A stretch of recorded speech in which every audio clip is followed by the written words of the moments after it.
Hey, it's Sarah with Loaves and Dishes, and today I'm going to be showing you how easy it is to make fried green tomatoes at home.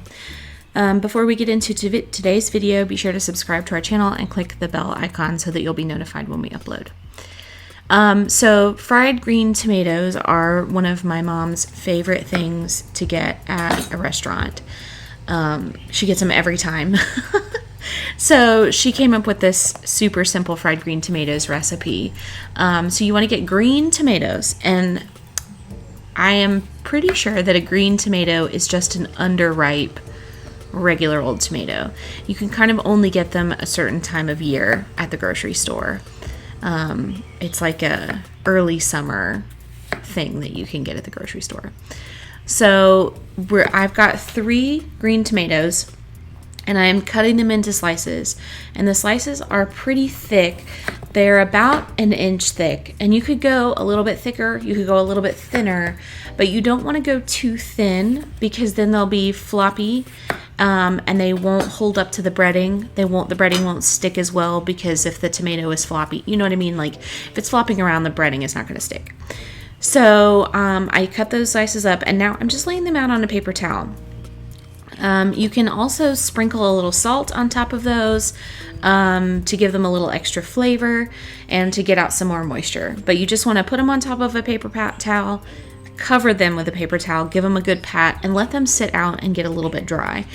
The most common problem that people have when they're frying stuff is that the breading comes off, and the breading comes off because what they're breading is wet underneath, and it just won't stick, which kind of doesn't make any sense, because when you do dredging, when we get ready to dredge this, it's going to go flour, egg mixture, cornmeal, and you would think that, well, if it's wet, it's not going to stick to the egg, but that's just not true. I don't really fully understand, but that's what it is. It's because whatever it is, the chicken, the pork, the fried green tomato is wet, and you want it to be as dry as possible.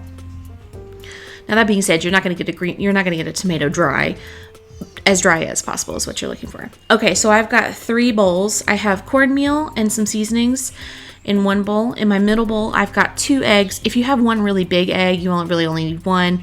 My eggs were pretty small, so I used 2. I have 2 eggs, and then I use buttermilk, but if you don't have buttermilk, you can use regular milk and a little bit of vinegar. It'll give you the same texture. And then in my first bowl, I have some flour and some seasonings. I just did salt and pepper and garlic powder for seasonings, but you could add other stuff if you wanted to. That's totally up to you.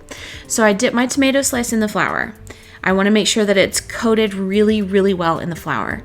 Then I dip it in the egg, and you want to make sure that it gets completely coated in the egg. And now I'm putting it in the cornmeal, and this is really important. I flop it in the cornmeal, and then I don't touch it. I put cornmeal on top of it, and I pat the cornmeal on top, but I try really hard not to disturb all of the stuff underneath, and I'm really gentle with it when I pick it up. And so there, you can kind of see it's like fully coated. It does not look pretty, but you want to make sure that everything is like fully coated. And then I set that on my counter, and then I continued to dredge the rest of my tomato slices. Now, something that I have learned when I have been frying things is that I would dredge something and then immediately put it in the oil and continue to dredge while that is cooking. But I have found that if I let it sit for just a few minutes while I finish doing the dredging, I think that the coating sticks better. I think that the flour and the fried part, I just feel like it sticks better. And that's something that you can try at home. You could experiment at home. Like you could do a couple where you immediately put them in the oil, and you could do some where you let them sit and see what works best for you. But I have found that this works best for me. It's like just letting them sit, letting it like fully absorb, get really stuck on there, and then frying it. So, and also when you're frying stuff, things get really messy, and you might need to add more flour, you might need to add more cornstarch. You just kind of have to frying is a little bit harder because you kind of have to play it by ear. You have to see what's working and what's not working. So now I put these in the oil. I just did 3 slices at a time, and when I put them in the oil, I laid them away from myself so that I didn't get hot grease on my hands.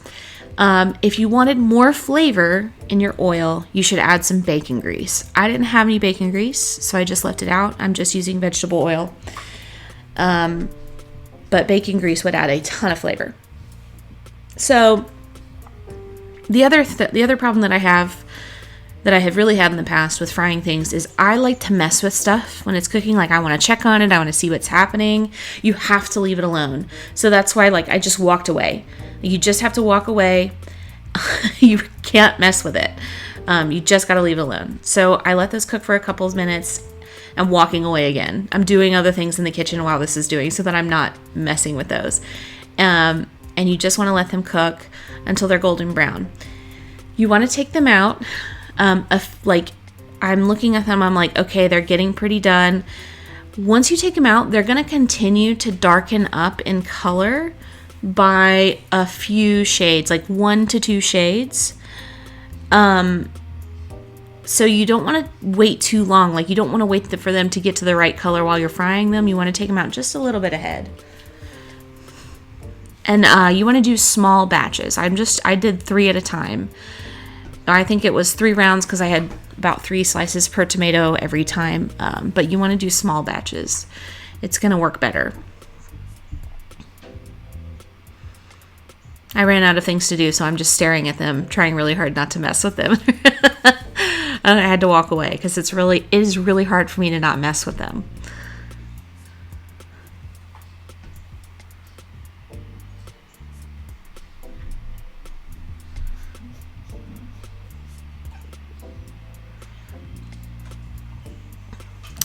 And the other handy thing is my kitchen spider that I'm using to flip these and everything. I wouldn't use tongs on this because a tong is going to like pinch the breading. It might potentially create a point where the breading could like slough off. And that could be bad. So this kitchen spider is great because I can just like kind of scoop it and hopefully not disturb the breading. And the breading turned out really well on all of these. So I wouldn't use tongs if you can avoid it. And if you don't have a kitchen spider, that's fine. You can use the tongs or a regular spatula. You just want to be gentle. And we're also, this is a shallow fry that I'm doing. I was going to actually deep fry these, but I didn't have enough oil. I thought I had some peanut oil laying around, but I didn't. But a shallow fry or a deep fry will work. If you're doing a deep fry, you probably won't need to flip these. If the oil is deep enough that it's like fully submerging them, you probably won't need to flip them. But if you're going to do a shallow fry, then you will need to flip them.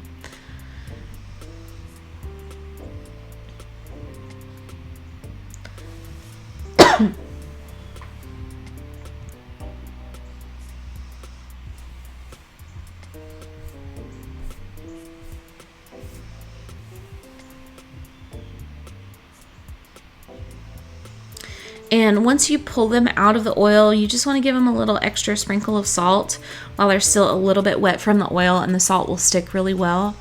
That's how restaurants and stuff get fries cooked just right, is they pull them out of the oil and they immediately sprinkle them with a little salt. But there they are, perfectly golden, perfectly cooked, absolutely delicious. Let us know if you tried these in the comments. If you want to see more, check out Loaves and Dishes, and thanks for watching.